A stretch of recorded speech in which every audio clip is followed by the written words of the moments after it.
ज्यों रहीम गति दीप की, कुल कपूत गति सोई। बारे उजियारो करे, बढ़े अंधेरो होय।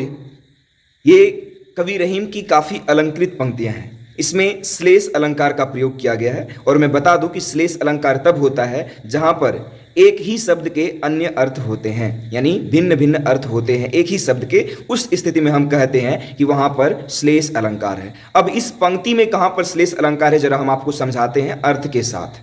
ठीक है, तो कवि ने क्या कहा है, ज्यों रहीम गति दीप की, कुल कपूत गति सोई। अर्थात कवि ने कपूत की तुलना दीपक से करी है। अब कपूत समझते ही होंगे, जो अच्छे पुत्र नहीं होते, अर्थात माँ बाप को तकलीफ देते हैं, यानी जिनके गुण अच्छे नहीं होते, जिनमें अवगुण होता है। तो वही स्थिति दीपक की भी है। अर्थात उन्होंने दीपक और कपूत में समानता बताई है। सो कैसे समझते हैं, ज्यों रहीम गति दीप की, कुल कपूत गति सोई। बारे उजियारो करे। अब समझिएगा, यहां पर बारे का अर्थ जो है लड़कपन भी होता है, और बारे का मतलब जलाना भी होता है। यानी जब हम दीपक जलाते हैं तो उजियारा यानी प्रकाश होता है।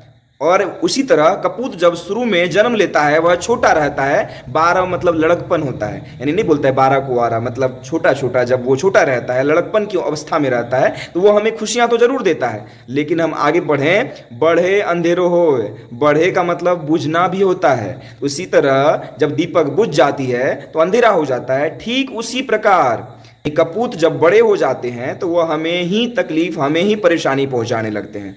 तो आपको कैसी लगी ये व्याख्या? यदि आपको समझ आई तो वीडियो को लाइक करें, शेयर करें, एंड यदि चैनल को अभी तक सब्सक्राइब नहीं किया तो please subscribe. Thank you for watching.